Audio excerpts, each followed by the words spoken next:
ገናተም እያላችሁ ነው? አዎ ጋሼ። አዎ ይለኛል። ጋበዛለሁ ብለህ ይኸው ሚስጥራችንን አንፈሸፍ። አብረን አለ ይጠጣል። ለምንድን ነው ይዘናት የምንመጣው? ምን እዚህ አዲስ ነገር አለ?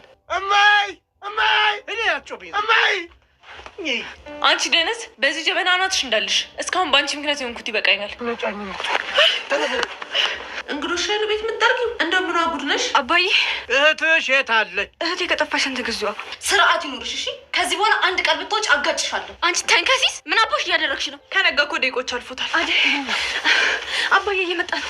ኧረ ደርሷል እዚህ ጋር። የምርሽ ነው? እኔ የት እንዳለች ታውቃለሁ። ውጣልኝ አልኩ ውጣልኝ። ስሚ እነ ጫኔ እዚህ ቤት ስገባ አይተዋታል። አሁንም እንደዛ ጊዜ እየዋሸሽኝ እንዳይሆን። እሱንማ እኔ እናቷን ልታይ መጣች። አሁን ተመልሳ ሄዳለች። የት ሄደች? ምን ብለሽ ሰደሻት? አይ እኔ እሱ የማውቀው ነገር የለም። የት ትኑር የት ትሄድ የማውቀው ነገር የለኝም። አሁን ውጣልኝ። እወጣለሁ። ለዚህ ስራሽ ግን ጠብቂ፣ ዋጋ ያስከፍልሻል። ግን እገባችበት ገብቼ አገኛታለሁ።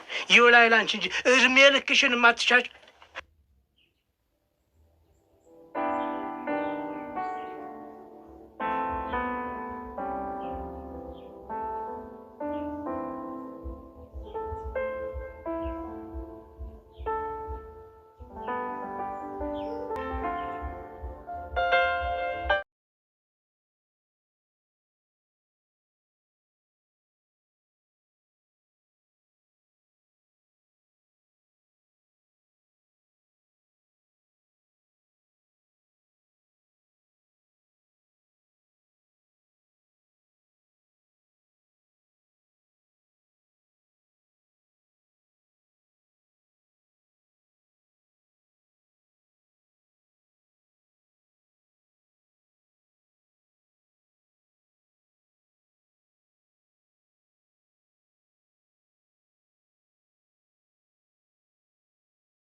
ባቷን ሽሽት ከገጠር ወደ ከተማ የገባችው አደይ ራሷን በሰው ቤት ሰራተኝነት ያቆየች ቢሆንም ኑሮ ባለመመቻቸቱ ወደ እናቷ ቤት እንድትመለስ ግድ ሆኖባታል።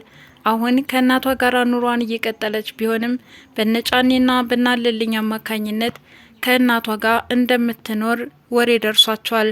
አባቷ እሷን ፍለጋ መጥተዋል። በአሸናፊ አማካኝነት ካለችበት እንድትርቅና አባቷ እንዳያገኟት ቢያስቡም በስተመጨረሻ ልብሷን ጠቅላ አባቷን ለማምለጥ እየሞከረች ሳለ አባት ግን ከወደ መስኮቱ ነው ተመልክተዋታል። አባትም ክፉኛ ወደ እሷ አፍጥጠውባታል። ሰላም ጤና ይስጥልን ውድ የቻናሌ ቤተሰቦች እንደምናላችሁ በያላችሁበት በዓለም ዳርቻ ሰላማችሁ ይብዛ እያልኩኝ ሰራተኛዋ አደይ ክፍል 60ን የምናይ ይሆናል። ለልኝና አቶ ጫኔ ስለ አደይ ጉዳይ የሚያወሩትን ነገር አሸናፊ ስለሰማባቸው በጣም ተናደዋል። ይኸው ወዳጅ መስሎ ሚስጥራችንን ወሰደብን ማለት ነው። እኔ እኮ እንደዚህ ጉድ ይሰራናል ብዬ አላሰብኩም ነበር እየተባባሉ ነው። ብም ወደ ደመቀና ወደ ንጉስ በመሄድ አደይ ገጠር እንደሄደች ሰምታችኋል ወይ? ካለችበት ሄደን እንጠይቃት፣ በብዙ ነገር ተበድራን የሄደችው ይቅርታን ጠይቃት እያለ ነበረ። ንጉስም አዎ ካለችበት ከገጠር ልናመጣት ይገባል። ደመቀ ምን አለህና ነው እዚህ አምጥተህ ምን ልታደርጋት ነው? በምኑ ገንዘብ ነው እያለ ንጉስን እየተናገረው ነበረ። በቃ አትስገብገብ፣ ስንመጣ እንሞላዋለን በማለት ይናገረዋል። ሊዱም ከዚህ ከሚደብረኝ እናንተን ተከትዬ ገጠር መግባት ይሻለኛል አለችው። በጧ ሊዱም ሻንጣ ምናምን አንይዝም እያለች ነው። ቫኬሽን ሳይሆን አደይ ልንጠይቅ ነው፣ ባክሽን አትቅበጭ በማለትም ይናገራታል። እሺ ናወልን ለማን ትተን የምንሄደው አለች ሊዱም።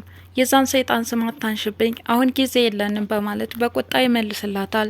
ብርሃኔ በጭፈራ ላይ ሳለች አሸናፊ እየሮጠ ወደ ቤታቸው ይገባል። በደህና አይደለም እያሉት ነው። አባታቸው የአደይን መምጣት ስለሰማ አደይ ከዛ ቤት መውጣት እንዳለባት እየተናገረ ነው። እንዴት ሰማ? በምን አማካኝነት እያሉ ነው። እዚያ አካባቢ ጠላ ቤት ነበረ፣ ምናልባትም ወደዛ ሲመላለሱ ይሆናል ያዩሽ በማለትም ይናገራል።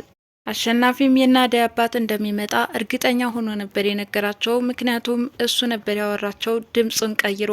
እናትም ምን ማድረግ እንዳለባቸው ተጨናነቁ። በቃ እሱ መጥቶ እስከሚሄድ ድረስ የሆነ ቦታ ተደበቂ በማለት ልጃቸውን እየመከሩ ነበር።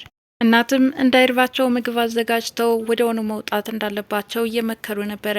እኔስ አንዴ ፈተናዬ በዝቷል፣ እባክህን ይችን ልጅ አሽሽልኝ እያሉ ነው። ታዲያ በተነጋገሩት መሰረት ወዲያውኑ ተያይዘው ሶስታቸውም ወደ ውጭ ይወጣሉ። የሰራተኝነትን ቦታ የተካችው ቤዛም የነባርኮትን እናት አላስደሰታቸውም። አደይን ታውቂያታለሽ ወይ? እንዴት አይነት ክርክም ልጅ መሰለችሽ፣ የስነ ስርዓቷ የሙያዋ እያሉ እየነገረው። ታዲያ ለአደይ የሚያቀርቡት አድናቆት ቤዛን አበሳጭቷታል። በቃ ቡናው አልተመቸወትም ማለት ነው በማለትም ከተቀመጠችበት ተነስታ ቡናውን ትታ ልትሄድ ነበረ። ምን ነው ይህም ስራ ሆኖ ቡናውን ትተሹ ልትሄጅ ነው እንዴ በማለት ነባርኮት እናትም በጣም ተበሳጩባት። ባርኮትም እማዬ በጣም ይቅርታ አደይን ስለለመድሻት ነው እንጂ ቤዛም እኮ በጣም ጎበዝ ሰራተኛ ናት በማለት ሲናገር ቤዛ በጣም ተናደደች። ሰራተኛ በማለት መለሰች። አዎ ሰራተኛ፣ ስራሽን ትረሻለሽ እንዴ አሉ የባርኮት እናት። መስራት እንኳን ባይኖርሽ እንደ ሰራተኛ ጸጉርሽን ልታስተካክይ ይገባል፣ ጥፍርሽንም ቁረጭ፣ የምትቀባቢውንም ነገር ወደዛ በይ፣ ማታ የበላሁት እንጀራ ሎሽን እያለኝ ነው። ቤዛም አያ አይደለ እናትህ እንዴት አድርጋ እንደምታበሻቅጠኝ የሁሉ ያንተ ስራ ነው በማለት እሱን ተቆጣችው። ቤዝዬ ይቅርታ፣ እንደዚህ ይሆናል ብዬ አልጠበቅኩም ነበር በማለት ባርኮቴም ይመልስላታል። ፍቅርም መታ ከእናቴ ላይ ምን አንጠለጠለች? ስራሽን ዝም ብለሽ አርፈሻ አትሰሪም ወይ በማለት ትናገራታለች። ባርኮትም ስለ እኔ ህይወት አይመለከትሽም፣ ለምን እንደዚህ ትናገሪያታለሽ በማለት ይቆጣታል። በቃ የራሳችሁ ጉዳይ በማለት ትታቸው ትሄዳለች። ቤዛም ባርኮትን ገንዘቡን እንዲሰጣት እያጨናነቀችው ነበረ። እኔ እኮ እናትሽን አስታወቂኝና በኋላ ሰጥሻለሁ ብዬሻለሁ። ደግሞ እናትሽን አስታወቂ ስልሽ ደስ ሊልሽ ይገባል እንጂ ለምን ይከፋሻል? እሷም እኔ እኮ ነገ የማገባህ ባሌ ነህ፣ በዚህ ልክ ለምን አታምነኝም እያለችው ነው። አይ ማመን አለማመን የራሱ ጉዳይ ነው፣ ለማንኛውም ቤተሰቦችሽን መጀመሪያ ልታስታውቂኝ ግድ ይልሻል እያላት ነው። የኔና ያንተ የትዳር ጉዳይ ጥያቄ ውስጥ ገብቷል። እናትህ ሰራተኛ አገባለሁ ብትል የሚቀበሉ ይመስልሃል በማለት እየጠየቀችው ነበረ። ባርኮትም ይሄ ጉዳይ እንደማያስጨንቀው ይመልስላታል። ቤዛም በሀሳቡ ደስተኛ ባትሆንም የግድ እናቱን መጠየቅ ስላለበት ወደ እናቱ ቤት ሊሄድ ሲል ቤዛን ሰላም ብሏት ሲሄድ፣ እናቱ ግን ቡና ፊ ብልሽ ጭራሽ ትጠቃቀፊልኛለሽ በማለትም ይቆጣሉ። እናቴ ምንም አላደረኩም እኮ ከፍቷታ አይቼ ለአጽናናት ነው በማለት ይመልሳል። እርግጠኛ ነህ ግን ባርኮቴ በማለትም ቤዛን ይጠይቋታል። ቅድም በተናገርኩሽ ምናልባት ከፍቶሽ ይሆን እንዴ ይላሉ። ታዲያ እሷም እናቷ እንደናፈቀች መለሰችላቸው። የኔ ልጆች እኮ ነይ ነው እንጂ ናፍቀሽናል ብለውኝ ያውቁም በማለትም ይናገራሉ። አደይ አባትም ከነጫኔ በመደወል አደይን ይዘው እንዲጠብቋቸው ትዕዛዝ አስተላልፈዋል። ታዲያ የአሸናፊ ሳያሸሻት እንድረስባት በማለት አደይን ለመያዝ እየተሯሯጡ ነበረ። ለምና ኤላ ወደ ባርኮት ቤት እየሄዱ ሳለ ከመንገድ ከባርኮት ጋር ይገጣጠማሉ። እናታቸው እንደመጣችም ይነግረዋል። ቤዛን እንዴት አደረካት እያለ ኤላም እየጠየቀው ነበረ። ያው በአደይ ቦታ ተተክታለች በማለት ይመልስለታል። ሰራተኛ ሆነች ማለት ነው እያለች ለምለምም እየሳቀች ነበር። ባርኮትም ለጊዜው የወሰድኩት አማራጭ እንደዚህ ነው፣ በቀጣይ ግን ወደ እናቷ የምትመለስ ይሆናል። ባይሆን ይሄ ጥሩ ሀሳብ ነው፣ አብሬህ እንድሄድ ከፈለክም አብረን እንሄዳለን በማለት ኤላ ከባርኮት ጋር መሄድ እንደሚፈልግ ይነግረዋል። ለምለም ግን አንተ ደግሞ ምን ትሰራለህ? ለምንድን የምትሄደው አለችው። ታዲያ እነ ለምለም ወደ እነ ባርኮት ቤት ሲሄዱ እሱ ወደ እናቷ ቤት ነበር የሄደው። አደይም ከሚፈልጓት ሰዎች ለማምለጥ ሩጫ ላይ ናቸው። ከርቀት የተመለከቷቸው አለልኝና ጫኔም ይደርሱባቸዋል። ታዲያ በመንገዳቸው ላይ ተሰናክላ የወደቀችው ብርሃኔ ላይ ይደርሱባቸዋል። አደይ መታለች አይደል? አሁን የት ሄደች? በማለትም እሷን በጥያቄ ያፋጥጧታል። እዚህ ምን ትሰራለች ደግሞ? ምን ነው ገና ለገና ከተማ ስትሄድ እህትሽን ካድሻት ማለት ነው? በማለትም ይናገራታል። ነው የጌታ ልጅ አግብተሽ ኑሪ በተባለች እሷ ግን አሻፈረኝ አለች በማለትም አቶ አለልኝ ይናገራሉ። እሷ የጌታውን ልጅ አገባች ማለት እኔም አንቺን ብዙ ልጅ አስወልድሽ ነበር በማለት አለልኝ ብርሃኔ ማግባት እንደሚፈልግ እየነገራት ነበረ። እሷም ዞር በልልኝ ከመንገዴ በማለት ገለባብጣቸው ትሮጣለች። አሸናፊ ማዴና ብርሃኔን ሸኝቷቸው ወደ ቤቱ ይመለሳል። ኤላና ለምለምም ወደ ቤት ሲመለሱ ቤዛ ቤት እያጸዳች ነበረ። ኤላ በማለት ኤላ ላይም ተጠመጠመችበት። በዚህ ተናደደችው ለምለምም ስራው ላይ የነበርሽ ነው የምትመስለው አምሮብሻል በማለት ትላከፋታለች። ለምለም ቅናት ስላደረባት ዘላ ስለተንጠለጠለችባት ቤዛ በጣም ተበሳጭታባታለች። እናትም እንግዶች መጥተው እንዴት ትጠርግባቸዋለሽ በማለት ይቆጧታል። በኋላም ለምለም ቡናውን ስታፈላ በጣም ስነስርዓትሽና አቀማመጥሽ ደስ ይላል፣ ቆንጆ ቡና አፈላሽልኝ በማለት ለምለምንም እያመሰገኗት ነበረ። ብርሃኔና አደይም ወደ ውጭ ወጥተው ጋራ ስር ናቸው። ስለ አባታቸውም እየተነጋገሩ ነበረ። አባት በኖሬ ብዬ ቀና ነበረ። የኛ አባት ግን ካለ አይቆጠርም እየተባባሉ እርስ በርሳቸው አባታቸው ክፉና ፍቅር ሰጥቶ ባለማሳደጉ እየወቀሱት ነበረ። አደይም ብርሃኔን የኔን ቦታ ተክተሽ ከእናቴ ጎን እንድትሆኝ አደራ በማለት እናቷን እንድትንከባከባትና እንድታግዛት እየመከረቻት ነበረ።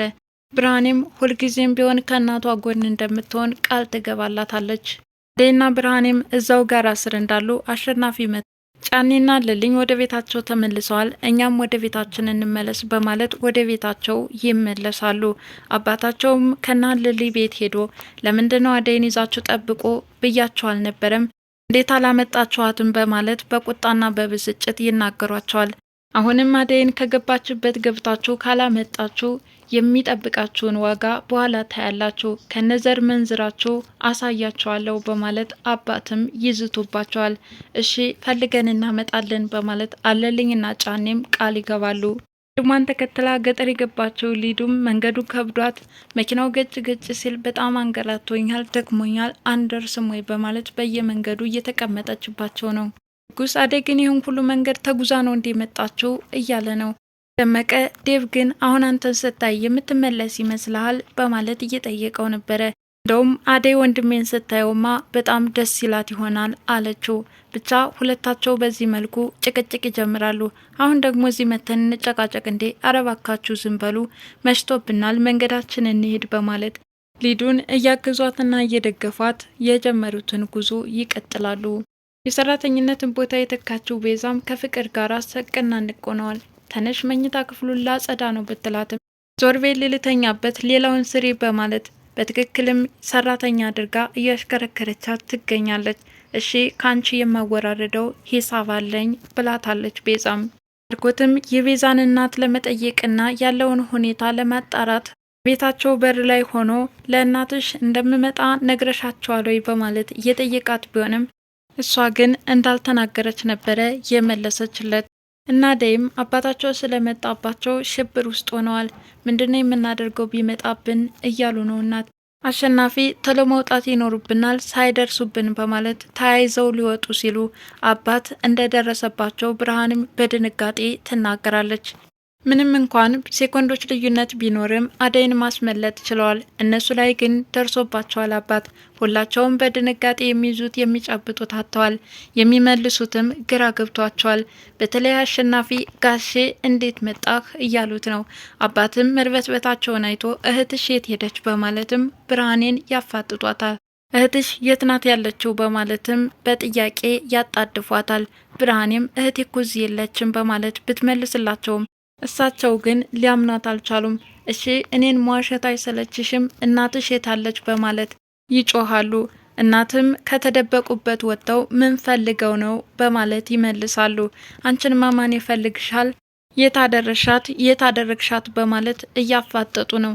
እኔ አላውቅም የት እንደደረሰች ያየሁት ነገር የለም በማለት እናትም ይሸመጥጣሉ። እነ ጫኔ እዚህ እንደገባች አይተዋታል። የት እንደነበረች አላውቅም፣ አሁንም መታ ነበረ ሄደች፣ የት እንደምትገባ አላውቅም በማለት እናትም ጉዳዩን ይደብቃሉ። አደይ ግን እየተሯሯጠች ነበረ አባቷን ለማምለጥ። አደይም ዛፍ ስር እንደተጠለለች አባት በመስኮት ሆነው ተመልክተዋታል። እንግዲህ የዛሬው ሰራተኛ አደይ ክፍል 60 ይህንን ይመስል ነበረ። በቀጣይ ክፍል አደይ በተቀመጠችበት አባቷ ይደርሱባት ይሆን ወይስ ታመልጥ ይሆን? አብረን የምንመለከት ይሆናል። እንግዲህ ለዛሬው ይህን ይመስል ነበር። በቀጣይ እስከምንገናኝ ድረስ መልካም ጊዜ ሆንላችሁ እያልኩኝ ለቻናሉ አዲስ የሆናችሁ ላይክ፣ ሼር፣ ሰብስክራይብ በማድረግ ቤተሰብ ሁኑ። አመሰግናለሁ።